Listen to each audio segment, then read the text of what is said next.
Espace TV, le Newsweek. Bonsoir à tous, bienvenue à ce magazine de la rédaction consacré aux faits majeurs de l'actualité de la semaine. Tout de suite, le sommaire. Comment renforcer la sécurité en mer? La question préoccupe les autorités. Le chef de l'État a lancé cette semaine la campagne de sensibilisation sur le port obligatoire de gilets de sauvetage des usagers en mer. C'est une initiative du ministère des Transports qui entend renforcer la sécurité maritime et fluviale. Reportage à suivre avec Macky Sall. Le gouvernement dirigé par le Premier ministre Ibrahima Kassory Fofana a 100 jours, une occasion de faire le bilan de l'équipe gouvernementale. Sur cette question, le bilan est mitigé et les résultats en deçà des attentes. Réactions et analyses croisées dans ce magazine. En Afrique, l'actualité a été dominée par la tournée africaine de la chancelière allemande Angela Merkel. Au menu de cette tournée, le renforcement de la coopération avec l'Afrique dans divers domaines, notamment les énergies renouvelables, l'économie ou encore la santé. Voilà pour le sommaire, bienvenue à tous. Lancement ce mardi à Conakry de la campagne de sensibilisation sur le port obligatoire de gilets de sauvetage des usagers de mer pour la sécurité de la navigation maritime et fluviale. C'est une initiative du ministère des Transports à travers la Direction nationale de la marine marchande. L'objectif est de distribuer plus de 15 000 gilets de sauvetage aux navigateurs. C'est le chef de l'État qui a présidé cette journée de lancement. Idrissa Bari, Macky Sall, Amaranex Silla. La période hivernale est le moment où plusieurs accidents sont enregistrés dans les eaux maritimes et fluviales guinéennes. Conscient de cette situation, le ministère des Transports a jugé utile de sensibiliser les usagers de la mer sur le port obligatoire de gilets de sauvetage pour éviter des cas d'accidents et de naufrage. Durant cette campagne 2018, ce sont plus de 15 000 gilets de sauvetage qui vont être distribués. Au titre de la campagne de l'année 2018 en cours, ce ne sont pas moins de 15 000 gilets de sauvetage qui vont être distribués sur l'ensemble des débarcadères du littoral guinéen. Une telle générosité mérite reconnaissance et gratitude. C'est en 2012 que la Guinée a enregistré le plus grand accident en mer, coûtant la vie à plus d'une cinquantaine de Guinéens. La coordination des pêcheurs artisanaux salue et félicite cette initiative présidentielle visant à sauver des vies dans les eaux guinéennes. En 2012, il y a eu un naufrage, on a perdu 52 personnes. Depuis cette date, le président de la République en a fait un cheval de bataille. Donc lui-même, il a acheté 35 000 gilets qu'on a distribués sur tout le territoire national. C'est la deuxième opération de distribution de gilets depuis l'arrivée d'Alpha Condé au pouvoir. Le chef de l'État a profité de cette cérémonie pour revenir sur les réformes qu'il a engagées dans la modernisation du port de Conakry et des différentes débarcadères de la capitale. Nous savons tous comment était notre port conteneur en 2010 et comme il est aujourd'hui. Tous les gros bateaux conteneurs peuvent venir aujourd'hui en Guinée. Avec les portiques, les conteneurs sont déchargés rapidement. En 2014, une opération de distribution de 35 000 gilets de sauvetage avait été organisée, touchant toutes les régions du pays. La réalisation d'un répertoire opérationnel africain des métiers et emplois a été lancée ce jeudi à Conakry. Ce projet permettra de mettre en valeur l'agriculture, l'agro-industrie et l'agro-business. Il sera réalisé en partenariat avec le BIT et la Banque africaine de développement. Compte rendu Mamadou Kalisso, Ibrahima Souri Kamara. La Guinée a 7 millions d'hectares de terres arables, la pluviométrie est favorable, la semence est disponible. Mais jusqu'à présent, le pays importe ses aliments de base. Comment expliquer ce paradoxe? Le représentant du patronat pense avoir une réponse. Les jeunes ne sont pas formés et ceux qui sont formés ne veulent pas faire l'agriculture.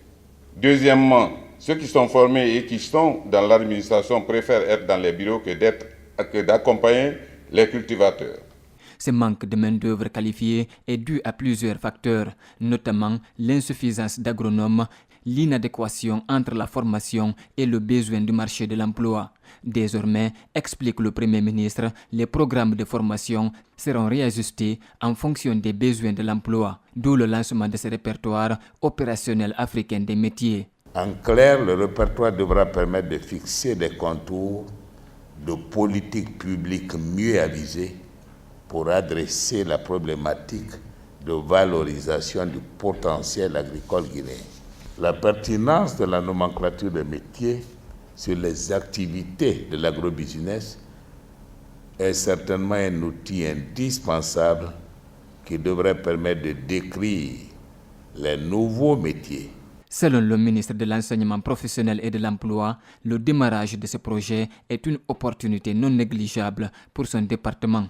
La réalisation du répertoire opérationnel africain des métiers et des emplois romains permettra à mes services techniques d'avoir une lisibilité claire et nette sur le marché de l'emploi par la maîtrise des données en matière d'offres, de demandes, de qualifications professionnelles. Les représentants de la BAD et du BIT ont réaffirmé leur engagement à soutenir ce projet qui pourrait permettre de valoriser l'agrobusiness en Guinée. 21 mai 2018, 29 août 2018, il y a de cela 100 jours qu'un décret nommant Ibrahima Kassori Fofana, Premier ministre, a été rendu public à la télévision nationale. Comme il est de coutume pour la presse, nous avons donné la parole à des Guinéens qui se sont exprimés sur ces 3 premiers mois de gestion. Mais vous allez le constater, Kassori Fofana ne suscite pas ce grand espoir chez nos interlocuteurs. Al-Gassim Yaliba et Aboubakar Din Kamara les ont rencontrés. Voici leur reportage. En 3 mois de gestion, qu'est-ce qui a été fait et qu'est-ce qui reste à faire pour le 3e Premier ministre sous l'ère Alpha Condé? Voici entre autres les questions que nous avons posées à nos interlocuteurs. Et pour certains, Kassori Fofana a déçu. Il avait des engagements face à la population que lui-même n'a pas honorés, à savoir la lutte contre la corruption. Il avait aussi interdit les mamayas. Vous avez vu, tout le gouvernement, pendant une semaine, le gouvernement n'a pas travaillé. Le Premier ministre même était en déplacement avec beaucoup de ministres pour les mamayas qui s'est passé à Cancan. Tout cela traduit l'échec de ces 100 jours.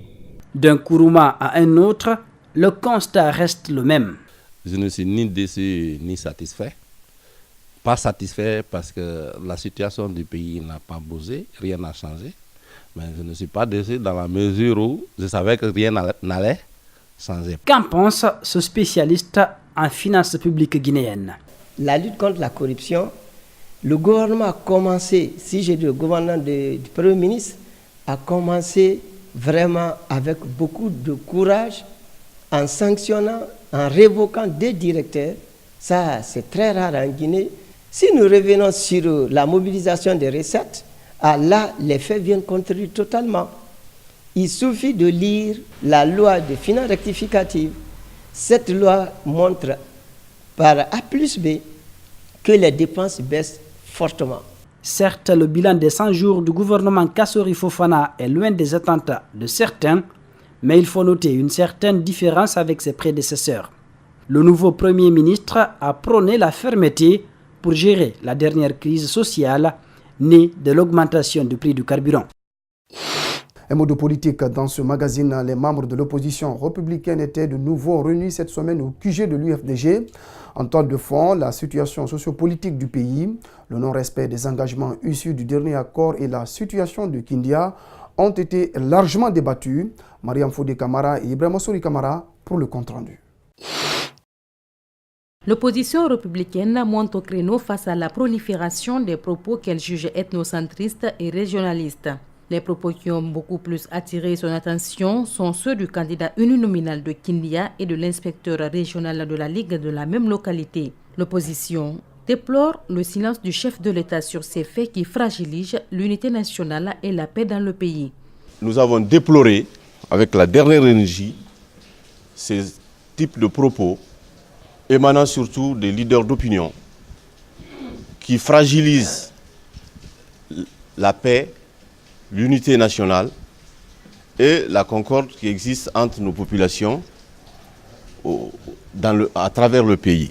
Sur la question du candidat de l'UFDG à la mairie de Kindia, le chef de file de l'opposition est clair. Le RPG a rendu Kindia. Pour l'UFDG, ce n'est pas négociable. Abdoulaye Ba a été élu.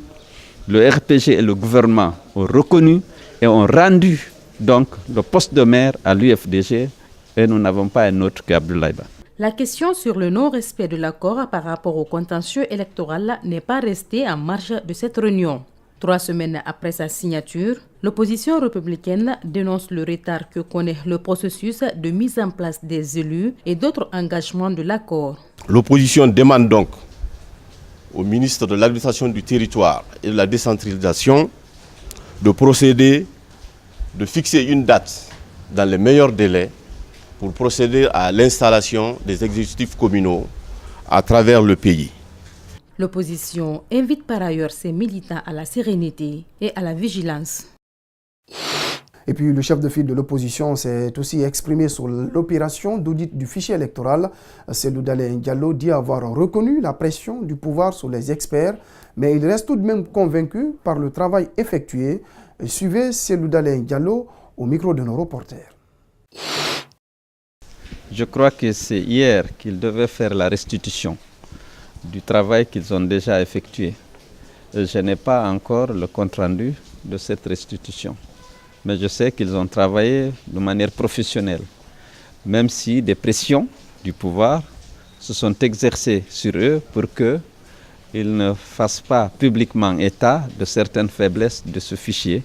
Je suis convaincu qu'ils résisteront à ces pressions pour donner le vrai visage de notre fichier.